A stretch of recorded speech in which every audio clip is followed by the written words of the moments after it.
大概有3700萬嘅美國人咧都係有糖尿病㗎，其中大概有2600萬到啦，係65歲以上嘅年長者啊。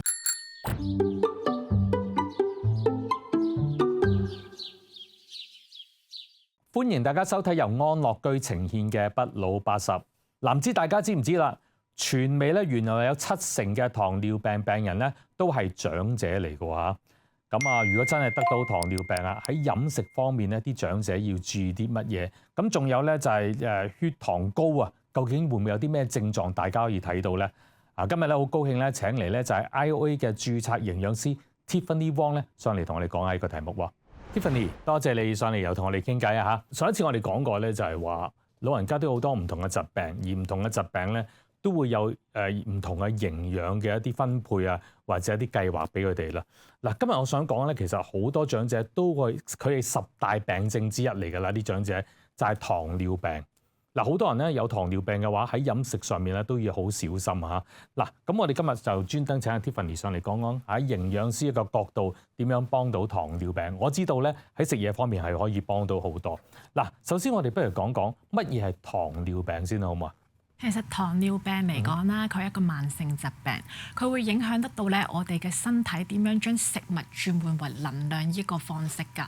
咁一般嚟講啦，如果正常我哋食完嘢之後咧，其實身體就會將我哋食物入邊嗰個營養啦消化同埋分解出嚟。其中分解咗出嚟嘅一種營養素就叫葡萄糖。葡萄糖非常之咁重要，因為佢會喺我哋嘅細胞入邊作為能量供給啦，佢就好似一個燃料咁樣，等我哋嘅細胞可以好好地進行佢需要做嘅工作㗎。咁我哋食完嘢吸收咗呢啲葡萄糖之後咧，佢就會喺我哋嘅血管入邊周圍走啦，去到佢哋身體各個需要佢哋工作嘅地方㗎。咁但係啦，因為我哋嗰個血管入邊嘅葡萄糖開始升高啦，我哋胰臟呢一個器官就會分泌出一種叫做胰島素嘅荷爾蒙啊。咁胰島素佢係乜嘢咧？其實胰島素佢嘅角色咧喺身體入邊就好似一把鎖匙咁樣，佢會有效地幫助嗰個葡萄糖進入個細胞入邊㗎。但係如果我哋有糖尿病呢個問題嘅時候咧，我哋嘅身體可能冇辦法分泌一啲足夠嘅胰島素啦，又或者我哋身體冇辦法好好咁樣利用呢一啲胰島素，等葡萄糖進入個細胞入邊。咁呢個情況之下咧，血液入邊嘅葡萄糖水平就會處於好高嘅水平啦，造成呢個高血糖嘅現象啦。嗱，成日啲人都聽講高血糖啊、糖尿病啊等等，其實血糖高又係咪真係咁嚴重？有啲咩問題咧？血糖高？嗱，其實血糖高嚟講啦，短期嘅症狀佢可能會有啲覺得肚餓啊、好頸渴啊呢一啲問題啦，甚至會有尿頻啊、視線模糊啊。如果長期少少嘅時候咧，其實有啲老人家都會自己發現得到佢嘅體重有所下降啦，或者皮膚上面啦，佢會有啲瘀傷啊，有傷口嘅時候咧，好耐都好唔返咁樣嘅問題㗎。我成日同啲老人家解釋嘅時候就係話啦，我而家講緊糖尿病影響嘅係血糖啊嘛，諗下血液我哋遍佈全身嘅喎，全身由頭到腳都係有血管嘅時候咧，其實糖尿病血糖管理得冇咁好，影響嘅會係我哋全身各個唔同嘅器官啦，同埋我哋嗰個唔同嘅系統㗎，包括講緊頭先話視線會模糊啊嘛，因為佢會影響到我哋嘅神經系統啦。久而久之，如果糖尿病冇得到好好嘅控制嘅時候，有可能會出現失明嘅狀況啦，又或者我哋心血管嘅系統啦，糖尿病亦都係會增加我哋患上中風嘅可能性啦。除此之外，其實有好多糖尿病嘅病人咧，如果冇辦法好好地被管理嘅時候咧，佢慢慢地係會出現一個腎病、腎功能嘅衰退啦，演變成慢性嘅腎病㗎。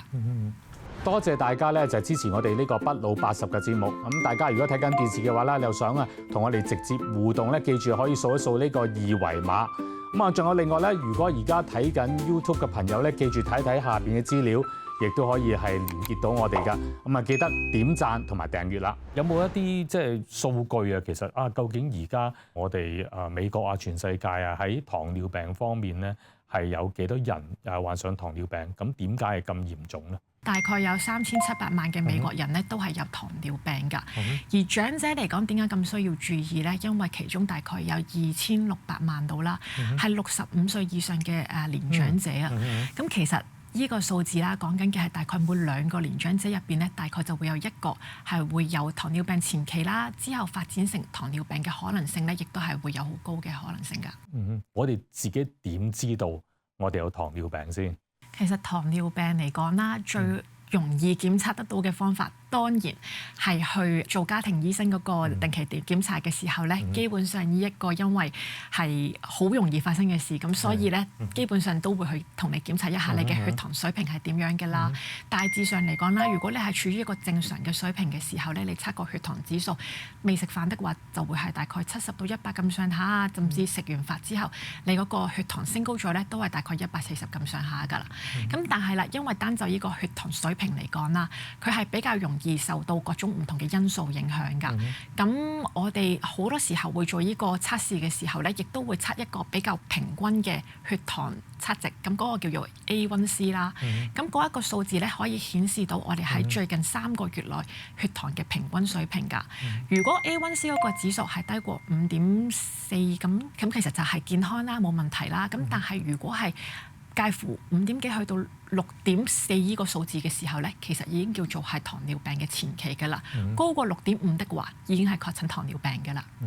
即係以你嘅經驗啦，你做營養師啦，咁啊亦都係即係接觸咁多長者咧，其實都係咪真係好普遍咧？其實都非常之咁普遍㗎，因為其實我而家嘅工作嚟講啦，接觸嘅都係老人家，我就咁喺我自己手上面嘅嗰一啲病人嚟講啦，其實我會諗大概超過一半啦，都會係處於糖尿病前期嘅狀態，或者已經確診糖尿病嘅嗰個狀態咯。咁有部分因為佢嘅藥物有控制啦，有佢嘅飲食上面有比較聽話啦，很乖乖去做啦，咁佢哋都會控制得比較好。我哋好多時候因為年長者佢嗰個年紀比較大啊，咁根據佢嗰個身體水平啊，咁亦都會同醫生佢哋溝通到底我哋嗰個糖尿病嗰個指數血糖控制嘅目標係幾多嘅。咁係咯，咁每一個人嘅數據啊，或者每一個人佢個目標都會唔一樣嘅咯。好，我哋休息一陣，一陣間就會講講啦，究竟飲食方面咧點樣影響到糖尿病啊？